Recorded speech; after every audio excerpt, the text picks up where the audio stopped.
नमस्कार, प्रवास action news network और आप सभी का स्वागत है।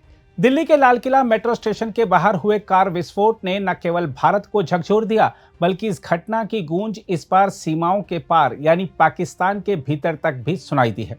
हम आपको बता दें कि आतंकवाद को संरक्षण देने वाला पाकिस्तान इस बार असामान्य रूप से घबराया हुआ दिख रहा है। जैसे ही भारतीय खुफिया एजेंसियों को हमले की शुरुआती जांच में जैश-ए मोहम्मद की संलिप्तता के संकेत मिले, वैसे ही इस्लामाबाद ने अपनी सुरक्षा प्रणाली को अभूतपूर्व स्तर पर अलर्ट कर दिया। पाकिस्तान के सभी वायु अड्डों, सैन्य ठिकानों और संवेदनशील प्रतिष्ठानों पर रेड अलर्ट जारी करना यह दर्शाता है कि अब उसके दिमाग में भारत की कार्रवाई का वास्तविक खौफ घर कर गया है।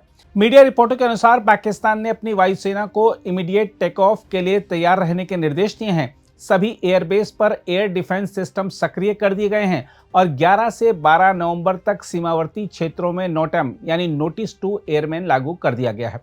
देखा जाए तो इस घबराहट की जड़ भारत की पिछली कुछ सटीक और निर्णायक कार्रवाइयों में है। सर्जिकल स्ट्राइक, एयर स्ट्राइक और ऑपरेशन सिंदूर जैसी कार्रवाइयों ने पाकिस्तान की रणनीतिक सोच को गहरे स्तर पर प्रभावित किया है। उन कार्रवाइयों ने संदेश दिया कि अब भारत धैर्यवान प्रतिक्रिया वाले दौर से निकलकर सटीक प्रतिशोध के युग में प्रवेश कर चुका है। पाकिस्तान की खुफिया एजेंसियां यह भली भांति जानती हैं कि यदि दिल्ली जैसे संवेदनशील केंद्र पर आतंकवादी हमला किसी भी तरह से उनके यहां से संचालित नेटवर्क से जुड़ा पाया गया, तो भारत अब कूटनीतिक निंदा तक सीमित नहीं रहेगा।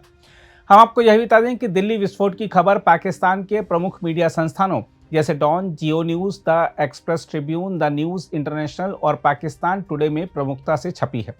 दिलचस्प बात यह है कि अधिकांश समाचारों ने इसे मिस्टेरियस ब्लास्ट या कार एक्सप्लोजन कहकर परिभाषित किया, मानो वे किसी भी प्रत्यक्ष आतंकवादी संबंध से दूरी बनाना चाहते हों।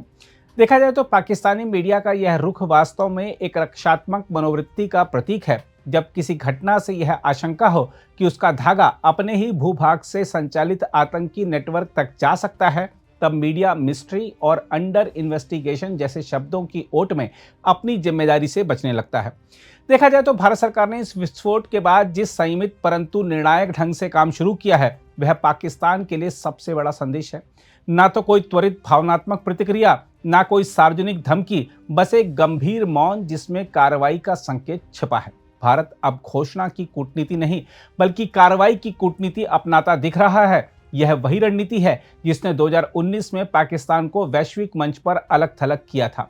आज जब पाकिस्तान अपनी वायुसेना को चौकन्ना रख रहा है, तब यह समझना होगा कि इस्लामाबाद को अब यह डर है कि भारत कब, कहां और किस रूप में जवाब देगा, यह अनुमान लगाना असंभव है। देखा जाए तो दिल्ली विस्फोट के सूत्र एक नए आतंकवादी तंत्र की ओर इशारा कर रहे हैं, जहां प्रोफेशनल्स, खासकर डॉक्टरों को वैचारिक रूप से उग्र बनाकर आतंकी नेटवर्क में शामिल किया जा रहा है।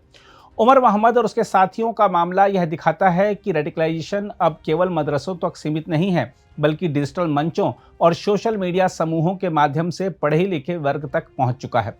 भारत की खुफिया एजेंसियां इस मॉडल को समझ चुकी हैं और यही कारण है कि पाकिस्तान को इस बार अधिक भय है, क्योंकि यह हमला संगठित आतंक का नहीं बल्कि प्रशिक्षित आतंक का संकेत देता है, जिसमें पाकिस्तान आधारित संगठनों की भूमिका उजागर होना लगभग तय है। इसमें कोई दो राय नहीं कि आज वैश्विक स्तर पर भारत एक जिम्मेदार शक्ति के रूप में देखा जाता है, जबकि पाकिस्तान की छवि लगातार आतंकवाद प्रेरित देश की रही है। जब पाकिस्तान अपने सभी सैन्य ठिकानों को अलर्ट पर रखता है, तो यह अंतर्राष्ट्रीय समुदाय के सामने उसकी मनोवैज्ञानिक पराजय का संकेत बन जाता है। साथ ही पाकिस्तान की आर्थिक दुर्दशा और IMF पर निर्भरता ने भी उसके रणनीतिक विकल्पों को सीमित कर दिया है। ऐसे में वह केवल सुरक्षा घोषणाओं और मीडिया प्रोजेक्शन के जरिए अपनी जनता में यह भ्रम बनाए रखने की कोशिश कर रहा है कि वह अब भी सक्षम है। बहरहाल, पाकिस्तान में अब डर का माहौल छाया हुआ है। सरकार और सेना के बीच लगातार बैठकें हो रही हैं। पाकिस्तानी हुक्मरानों को भारत की सर्जिकल स्ट्राइकों की यादें और भविष्य की अनिश्चित कार्रवाइयों की संभावना बेचैन कर रही हैं। पाकिस्तान के मन में बैठा यह भय दरअसल भारत की रणनीतिक सफलता का भी प्रतीक है। यही भय आने वाले समय में दक्षिण एशिया के सुरक्षा परिदृश्य को स्थायी रूप से बदलने की क्षमता भी रखता है।